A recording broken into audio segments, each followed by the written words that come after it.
Hey, welcome to my channel. Hello friends, आज मैं फिर से बायोलॉजी के चौथे लेक्चर में आपका स्वागत करता हूं। आइए शुरू करते हैं। इससे पहले मैंने 3 लेक्चर पढ़ाया था, उसमें मैंने सर्कुलेटरी सिस्टम के ब्लड का टॉपिक शुरू किया था। अगर आप मेरे इस चैनल पे पहली बार आए हैं तो बाकी के 3 वीडियो अवश्य देखें। आइए, आज का टॉपिक है प्लेटलेट्स।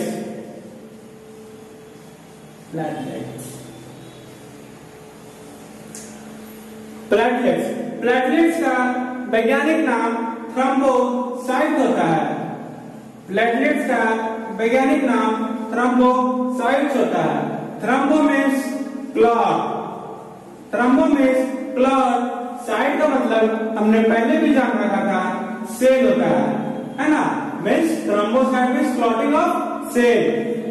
प्लेटलेट्स का वैज्ञानिक नाम थ्रोम्बोसाइट्स होते हैं, है ना। हमने आरबीसी का जाना, एरिथ्रोसाइट, डब्ल्यूबीसी का जाना, लिम्फोसाइट, और प्लेटलेट्स का थ्रोम्बोसाइट्स। ये जो होते हैं मेल और फीमेल में दोनों में सेम पाए जाते हैं। मेल और फीमेल में दोनों में सेम पाए जाते हैं। ये 4.5 लाख पर 100 ml हीमोग्लोबिन, ये इसका अमाउंट इतना होता है 4.5 लाख 100 ml हीमोग्लोबिन। किसका? प्लेटलेट्स का, है ना। इसको याद रखिएगा, ये अमाउंट पूछ लेता है। फिर हमने पिछले क्लास में आरबीसी का जाना। आरबीसी का वैरी करता है, मेल में अलग, फीमेल में अलग। मेल में कितने होते हैं? 5 से 5.5 मिलियन पर 100 हीमोग्लोबिन, ml हीमोग्लोबिन में, है ना। और फीमेल में इससे 1 मिलियन कमा दीजिए, यानी 4 से 4.5 मिलियन पर 100 हीमोग्लोबिन। और डब्ल्यूबीसी का याद कीजिए, कल बताए थे क्या था? मेल और फीमेल में दोनों सेम होता है, 8,000 से 10,000, है ना। 1000 पर 100 ml हीमोग्लोबिन, है ना। ये डाटा आप याद रखिएगा कि प्लेटलेट्स का मेल फीमेल में कितना होता है? 4.5 लाख पर 100 हीमोग्लोबिन। आरबीसी का मिलियन में होते हैं और डब्ल्यूबीसी का थाउजेंड्स में होते हैं। ये याद रखिएगा। एक तो ये कंपटीशन के लिए भी इम्पोर्टेंट है, दूसरा जब हम लोग रिपोर्ट्स कराते हैं, सीबीसी कराते हैं, कंप्लीट ब्लड काउंट या फिर ब्लड टेस्ट वगैरह करवाते हैं, तो इसमें ये सब मेंशन रहता है, तो यहाँ पर वो ये चीज काम करेगा, है ना। तो हमने थ्रोम्बोसाइट देख लिया, मेल फीमेल में कितने मात्रा में पाए जाते हैं। आरबीसी मेल फीमेल में अलग होता है, बाकी डब्ल्यूबीसी और प्लेटलेट्स मेल फीमेल में सेम ही होते हैं। आइए आगे की ओर बढ़ते हैं। अब हम जानेंगे कि इसका लाइफ स्पैन कितना है। प्लेटलेट्स का लाइफ स्पैन ये 8 से 10 दिन तक होते हैं, है ना। प्लेटलेट्स के 8 से 10 दिन तक होते हैं। अब ये लिख लेते हैं, प्लेटलेट्स हो गए। आरबीसी, आरबीसी का हम लोग पढ़े थे कितना? 120 दिन, है ना। डब्ल्यूबीसी का हम लोग कल जाने थे, कल के लेक्चर में कितना? ये हो गए हमारे 2 से 4 दिन, है ना। तो ये सब मैं कंपेयर करके चल रहा हूं ताकि पीछे वाला भी रिवीजन होता चले जाए।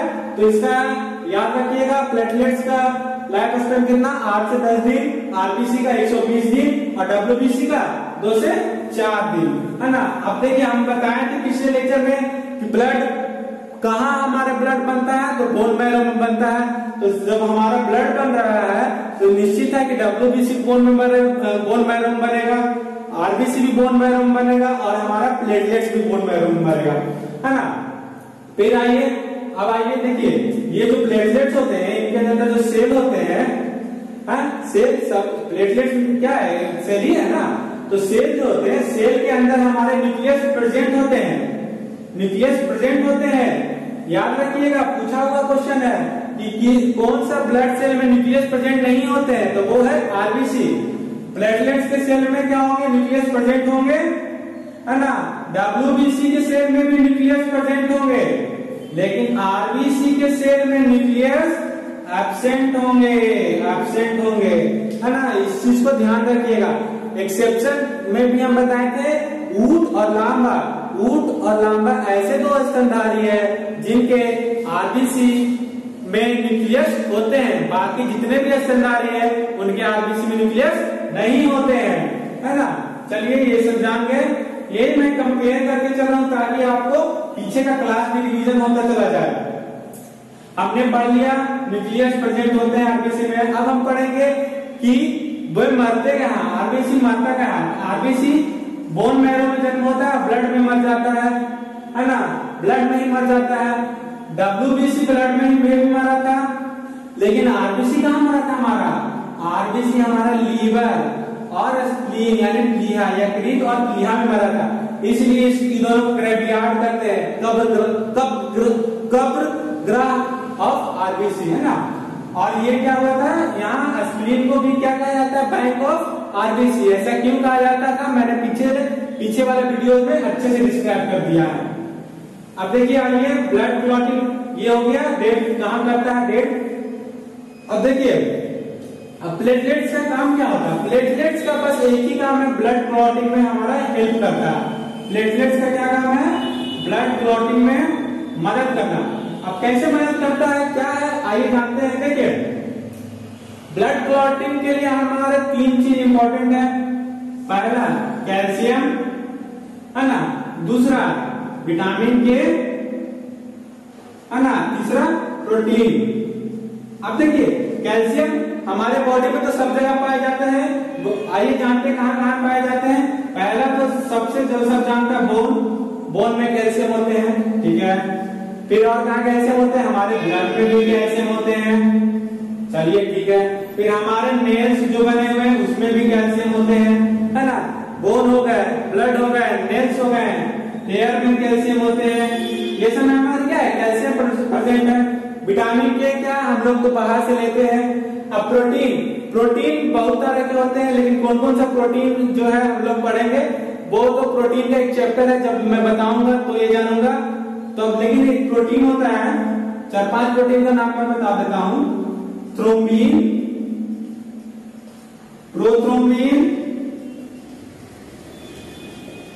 ये सब इंपॉर्टेंट टॉपिक है। प्रोटीन है, सॉरी, फाइब्रोजन, एल्ब्यूमिन। अब देखिए यहाँ पे एक प्रोटीन मैंने नाम लिखा एल्ब्यूमिन। ये जो प्रोटीन है ये कहाँ मिलता है, ये प्रोटीन जो है ना, जब हम अंडा खाते हैं तो अंडा का जो व्हाइट वाला पार्ट होता है उसमें यही प्रोटीन पाया जाता है, एल्ब्यूमिन। हम एल्ब्यूमिन ही खाते हैं प्रोटीन में। थ्रोम्बिन हो गया, प्रोथ्रोम्बिन हो गया। अब फिर क्लॉटिंग में जो प्रोटीन का जरूरत है वो कौन सा, वो हमारा फाइब्रोजन प्रोटीन। यही प्रोटीन जो है ना हमारा ब्लड क्लॉटिंग में मदद करता है, ठीक है। आइए आगे जानते हैं। अब आते हैं हमारा ब्लड क्लॉटिंग हो गया। अब आते हैं कि क्या हो जब प्लेटलेट्स का मात्रा कम जाए। जब प्लेटलेट्स का मात्रा कम जाए तो हमारे बॉडी में जब प्लेटलेट्स का मात्रा कम जाएगा तो क्या होगा, प्लेटलेट्स में हम बताए थे काम क्या है, ब्लड का क्लॉट करना।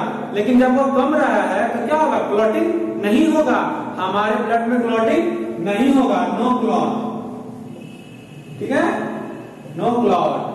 अगर यही क्या होगा कि जब ये इंक्रीज हो जाएगा तो कौन सा स्थिति हो जाएगा,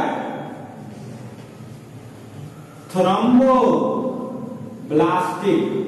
अब देखिए थ्रोम्बोब्लास्टिक कैसे आता है, थ्रोम्बोब्लास्टिक। अब जानते हैं कि थ्रोम्बोब्लास्टिक क्या होता है। थ्रोम्बोब्लास्टिक में क्या होगा कि जो हमारा ह्यूमन बॉडी है ना, ह्यूमन बॉडी में जो बॉडी के इनसाइड ही, मतलब बॉडी के इनसाइड ही क्या होगा, ब्लड क्लॉट हो जाएगा।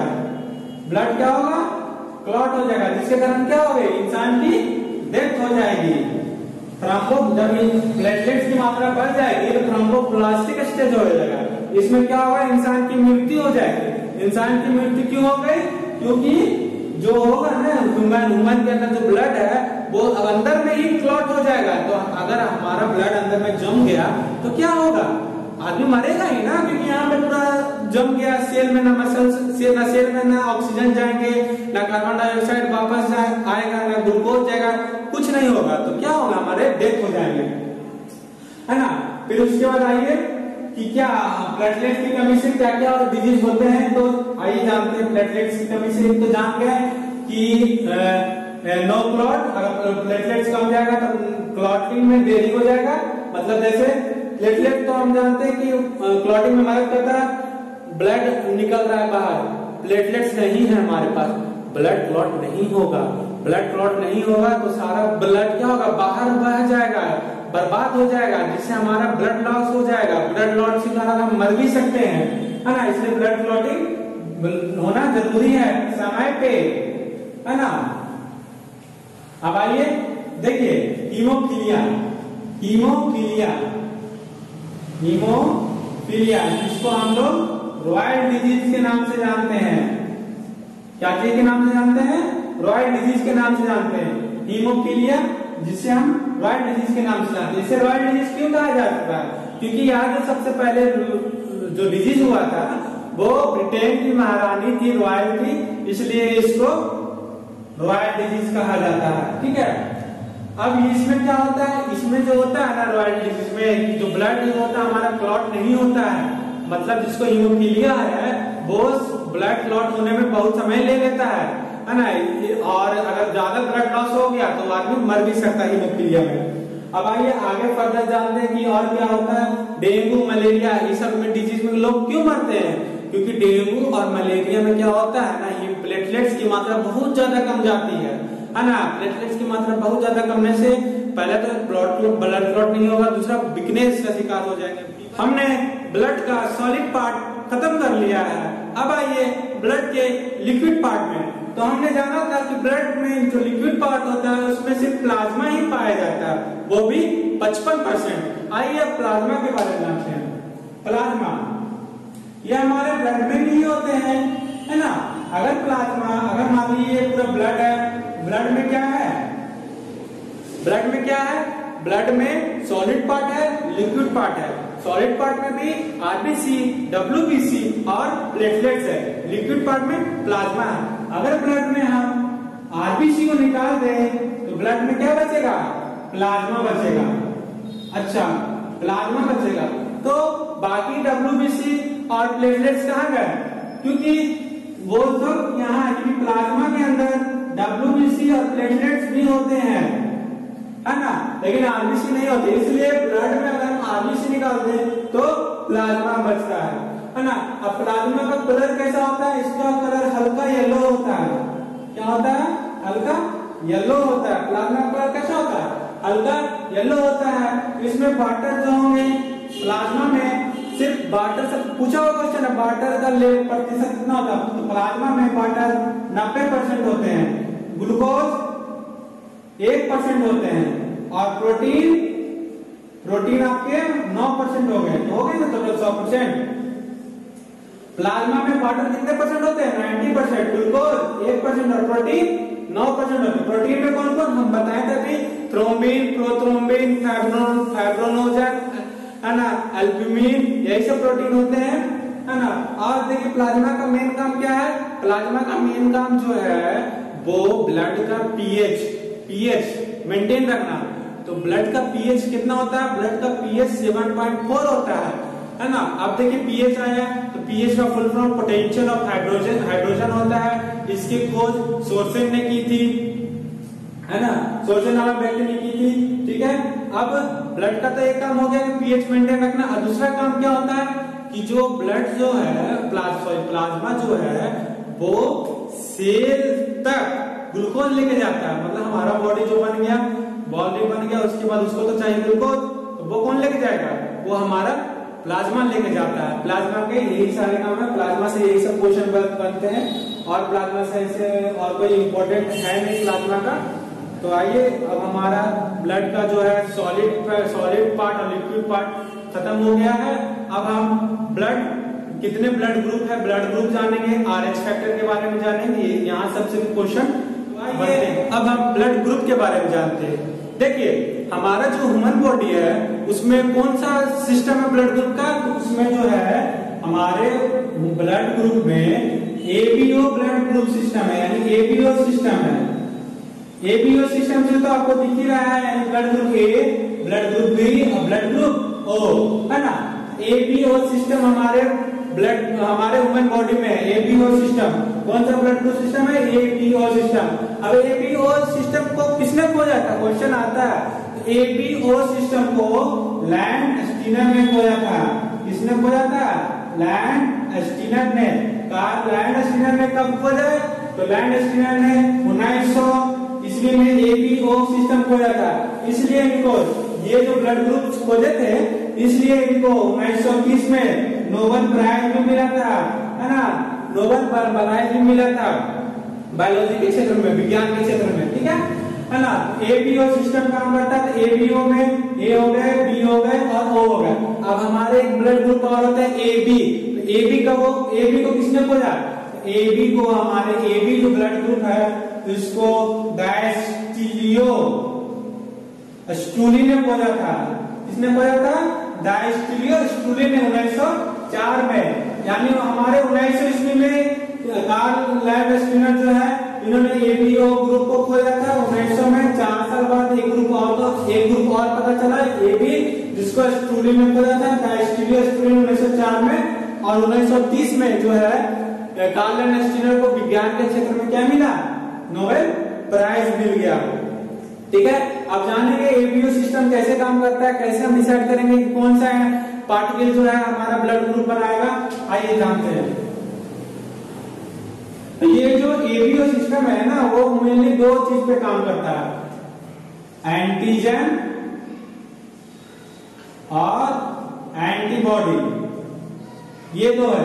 ये दोनों कौन कौन होते हैं? एंटीजन और एंटीबॉडी दोनों में 2 होते हैं, एंटीजन ए, एंटीजन बी और एंटीबॉडी ए, एंटीबॉडी बी, ठीक है। अब हर ब्लड ग्रुप में एंटीजन होगा और एंटीबॉडी होगा, है ना। अब हर ब्लड ग्रुप में एक एंटीजन होगा और एक एंटीबॉडी हो गया। मान लीजिए कोई ब्लड ग्रुप में ए एंटीजन है तो उसमें एंटीबॉडी ए होगा? नहीं, कभी नहीं हो सकता। उसमें एंटीबॉडी बी होगा। याद रखिएगा, अगर कोई ब्लड ग्रुप है जिसमें एंटीजन ए है तो एंटीबॉडी बी होगा। अगर क्या हो कि एंटीजन एंटीबॉडी ए हो जाए, दोनों सेम से, तो ऐसा होने से क्या होगा ना कि ब्लड क्लॉट हो जाएगा। अब ब्लड क्लॉट होने से क्या होगा? डेथ। इसलिए जो है हम लोग ब्लड जब लेते हैं या देते हैं तो हमारा ब्लड का टेस्ट होता है। क्या टेस्ट देखता है? उसमें एंटीजन एंटीबॉडी देखता है कि इसके बंदे में क्या एंटीजन है, क्या एंटीबॉडी है। फिर वो क्रॉस मैच करता है। फिर उसके बाद हम लोग उस पे अगर सुटेबल रहा तो हम उस पे उसको ब्लड चढ़ाते हैं। तो कैसे क्या प्रोसेस है सब इसमें जानेंगे इस वीडियो में। तो हमने जाना कि जो एंटीजन होता है वो 2 प्रकार के होते हैं, जो एंटीबॉडी भी होते हैं वो 2 प्रकार के होते हैं। अगर एंटीजन ए है तो एंटीबॉडी बी होगा, अगर एंटीजन बी है तो एंटीबॉडी ए होगा। क्रॉस चलता है, कभी सेम नहीं होगा। सेम होगा तो ब्लड क्लॉट हो जाएगा, ठीक है। अब देखिए एंटीजन एंटीबॉडी के बारे में थोड़ा जान लेते हैं। इधर थोड़ा सा एंटीजन लिखते हैं, इधर एंटीबॉडी लिखते हैं। तो एंटीजन जो होते हैं वो हमारे जो ब्लड है, ब्लड के अंदर क्या है? आरबीसी। तो एंटीजन जो होते हैं ना, आरबीसी की दीवार पे पाए जाते हैं एंटीजन। आरबीसी के सरफेस पे होता है एंटीजन। मान लीजिए ये आरबीसी है, इसके सरफेस पे एंटीजन होगा, एंटीजन ए, इसको ऐसे लिखते हैं, एंटीजन ए और एंटीजन बी। और एंटीबॉडी कहाँ होता है? एंटीबॉडी हमारे बाकी जो बच गया है डब्ल्यूबीसी और प्लेटलेट्स, उसमें होते हैं एंटीबॉडी। डब्ल्यूबीसी और ये हो गए आरबीसी में होते हैं एंटीजन, ये डब्ल्यूबीसी और प्लेटलेट्स में होते हैं, है ना। इसमें क्या होते हैं? एंटीबॉडी होते हैं। इसके सरफेस पे क्वेश्चन आता है एंटीबॉडी ए एंटीबॉडी बी कि एंटीजन किसके सरफेस पे होगा? तो आंसर होगा आरबीसी। एंटीबॉडी किसके सरफेस पे होगा? तो आंसर होगा डब्ल्यूबीसी, है ना। अब देखिए एंटीजन क्या चीज से बने होते हैं? ग्लाइको प्रोटीन से बने होते हैं। क्या चीज से बने होते हैं? ग्लाइको प्रोटीन से बने होते हैं। तो एंटीबॉडी क्या चीज से बने होते हैं?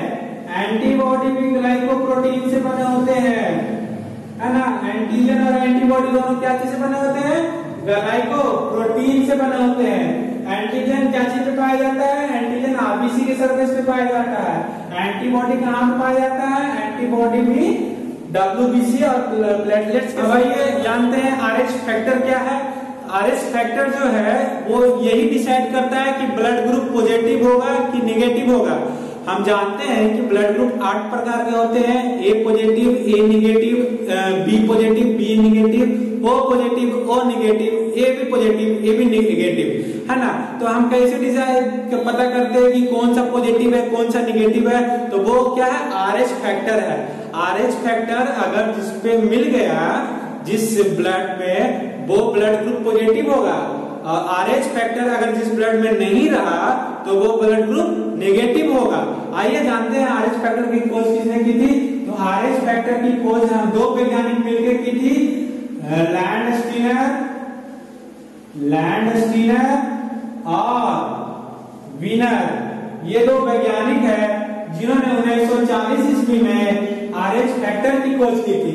कार्ल लैंड स्टीनर और विनर, ये दो वैज्ञानिक ने 1940 में RH फैक्टर की खोज की थी। पहले आइए कंफ्यूज मत होइए, 1900 में ABO सिस्टम किसने खोजा था, लैंड स्टीनर ने खोजा था। फिर आइए 1904 में कौन सा वैज्ञानिक AB ग्रुप खोजा था, वो थे डायस्टिली, मैं भी भूल गया,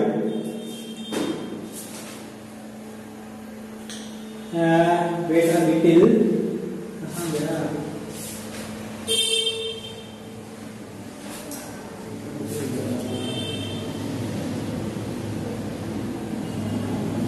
डायस्टिली 1904 में AB डायस्टिली नामक वैज्ञानिक ने 1904 में AB ग्रुप खोजा।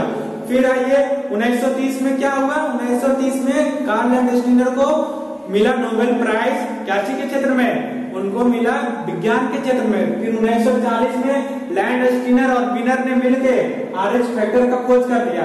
ये RH फैक्टर कहां से मिला, एक जातीय बंदर का, रेसिस बंदर के ब्लड में मिला। ये जो बंदर का सैंपल लिए थे, रेसिस बंदर के ब्लड में मिला था RH फैक्टर। और यही मान लीजिए ये कोई सेल है आदमी का ब्लड, अगर RH फैक्टर मिल गया तो वो ब्लड ग्रुप पॉजिटिव होगा। अगर ये सेल में RH फैक्टर नहीं पाया गया तो वो ब्लड ग्रुप निगेटिव होगा, है ना। अब आइए ब्लड ग्रुप के बारे में जानते हैं कि कौन सा ब्लड ग्रुप क्या होता है, किसको देगा, किससे रिसीव करेगा, किससे नहीं। आते हैं ब्लड चार्ट कि कौन सा ब्लड जो है ना किससे रिसीव करेगा, किससे डोनेट करेगा। इसके पीछे एक चार्ट है, अगर ये चार्ट को हम समझ लेते तो आसानी से हम सब कुछ समझ जाएंगे। देखिए ये ब्लड ग्रुप है, ये एंटीजन है, ये एंटीबॉडी है, ये किससे एक्सेप्ट करेगा, ये किसको डोनेट करेगा, और RH फैक्टर होगा कि नहीं, है ना। तो मान लीजिए कोई ब्लड हम लेते हैं A पॉजिटिव कोई ब्लड है, तो उसमें एंटीजन कौन सा होगा। हम तो बताए थे कि अगर एंटीजन A है तो ब्लड ग्रुप A ही होगा। तो यहाँ ब्लड ग्रुप A है तो एंटीजन A होगा। अब एंटीजन A है तो एंटीबॉडी A तो नहीं हो सकता, ब्लड क्लॉट हो जाएगा, तो एंटीबॉडी B होगा उस पे, है ना। अगर A है तो एंटीजन A, एंटीबॉडी B, किसको सेव करेगा, अगर किससे लेगा, तो A है तो निश्चित है A ग्रुप से तो लेगा ही लेगा, है। और किससे लेगा, और O से लेगा। O से क्यों लेगा, क्योंकि O को यूनिवर्सल डोनर कहा जाता है, वो यूनिवर्सल डोनर कहा जाता है। क्यों यूनिवर्सल डोनर कहा जाता है, क्योंकि O जो है ब्लड ग्रुप O, इसमें एंटीबॉडी नहीं होता है। एंटीबॉडी नहीं होने से क्या होगा कि अगर एंटीजन है, एंटीबॉडी है ये नहीं, तो ब्लड क्लॉट नहीं होगा। ब्लड क्लॉट नहीं होगा तो इंसान की मृत्यु नहीं होगी। इसलिए जो है एंटीबॉडी नहीं होने के कारण इसको यूनिवर्सल डोनर कहा जाता है। तो ये किससे एक्सेप्ट करेगा, A से तो करेगा ही करेगा, साथ में O से भी करेगा। किसको देगा, A है तो A को देगा, A है तो A को देगा, और किसको देगा, AB को देगा। अब AB को क्यों देगा, क्योंकि AB जो है यूनिवर्सल रिसीवर कहते हैं। यूनिवर्सल रिसीवर AB को क्यों कहते हैं, क्योंकि इसमें एंटीबॉडी नहीं होता है, एंटीजन होता है, एंटीबॉडी नहीं होता है। कोई A को नहीं देगा, अरे भाई रिएक्ट करेगा तो जब दूध मिलेगा तभी ना, एंटीजन एंटीबॉडी। अब एंटीजन है, एंटीबॉडी है ये नहीं, तो वो रिएक्ट करेगा, ब्लड क्लॉट होगा, नहीं होगा। तो इस कारण से इसको एंटी रिसीवर कहा जाता है। किस कारण से, क्योंकि इसमें एंटीजन नहीं होते हैं। ठीक है। अब ये देखिए प्लस है तो इसमें आर एक्स फैक्टर प्रेजेंट होगा, आर एक्स होगा। अब ये भी माइनस ले लेते हैं तो ये भी माइनस है तो सेम वही हो जाएगा, ये भी सब वही हो जाएगा। इसमें खाली प्लस है तो आर एक्स फैक्टर नहीं होगा, ठीक है। अब आइए ब्लड ग्रुप बी में आते हैं, बी पॉजिटिव में आते हैं। ब्लड ग्रुप बी पॉजिटिव है यानी एंटी बी है तो एंटीजन कौन सा होगा, बी होगा, ठीक है। एंटीजन बी हो गया, एंटीबॉडी जब एंटीजन बी है तो एंटीबॉडी ए होगा, है ना। अब किसको देगा, ये किसको देगा, ये तो बी को तो देने करेगा, साथ में ओ को भी दे देगा, है ना। किससे लेगा, ये तो साथ में बी को, बी से तो लेते करेगा, बी को तो देते करेगा, सॉरी बी को तो देते करेगा, साथ में ए भी इससे ले लेगा। प्लस है तो आर एक्स फैक्टर होगा, अगर बी माइनस ले लेते हैं तो ये सब सेम हो जाएगा लेकिन आर एक्स फैक्टर नहीं होगा इसमें, ठीक है। अब आइए ब्लड ग्रुप ओ, अब ब्लड ग्रुप ओ आ गया तो ना इसमें क्या होता है, ब्लड ग्रुप ओ में, ब्लड ग्रुप ओ में एंटीजन नहीं होते हैं, ब्लड ग्रुप ओ में एंटीजन नहीं होते हैं। एंटीबॉडी जब एंटीजन नहीं होगा तो एंटीबॉडी होगा, एंटीबॉडी कौन हो सकते हैं, या तो ए भी हो सकते हैं या तो बी, दोनों हो सकते हैं, है ना। ए और बी दोनों हो सकते हैं ना। यहाँ में कंडीशन था कि अगर एंटीजन ए होगा तो एंटीबॉडी बी ही होगा, अगर दोनों सेम हो गया तो वो क्लॉट हो जाएगा। लेकिन तो यहाँ तो कोई कंडीशन नहीं ना है, यहाँ तो एंटीजन है या नहीं है, ए रहे चाहे बी रहे। यहाँ अगर ए रहता तो हम यहाँ पे ए नहीं लिख सकते थे क्योंकि ये दोनों क्लॉट कर जाता। यहाँ पे इस पे एंटीजन है ये नहीं है तो चाहे ए रहे चाहे बी रहे ब्लड क्लॉट नहीं होगा, ठीक है। ये अभी किससे एक्सेप्ट करे यानी किससे लेगा, तो सिर्फ ए से ओ से ले सकता है, ओ से ले सकता है जी, ओ से ले सकता है।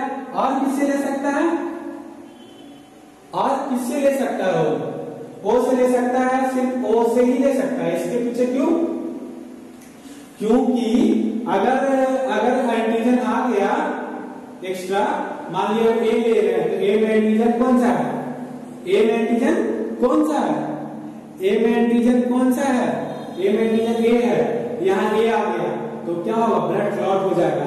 अगर बी लेते हैं तो बी में एंटीजन कौन सा है, बी है, बी आ जाएगा तो ब्लड क्लॉट हो जाएगा। इसलिए ये सिर्फ ए से लेगा, और देगा किसको, दे देगा सबको, ओ को भी देगा, ए को भी देगा, बी को भी देगा, ए बी को भी दे देगा, है ना। इसलिए इसको यूनिवर्सल डोनर कहा जाता है, सबको दे रहा है, ठीक है। अब आते हैं ए बी, थोड़ा टिपिकल है, ध्यान से देखिएगा तो समझ में आ जाएगा। अब आते हैं ए बी, ए बी में कौन सा एंटीजन होते हैं, ए बी में एंटीजन होते हैं, कौन सा होते हैं, तो ए और बी दोनों होते हैं। एंटीबॉडी नहीं होगा, एंटीबॉडी नहीं होने के कारण वो सबसे ले लेगा, ओ से ले लेगा, ए से भी ले लेगा, ए बी से भी ले लेगा और बी से भी ले लेगा। कहा ले लेगा, कहा इसमें एंटीबॉडी है ये नहीं है। और किसको देगा, तो सिर्फ देगा ए बी को ही देगा, ठीक है, बाकी किसी को नहीं देगा।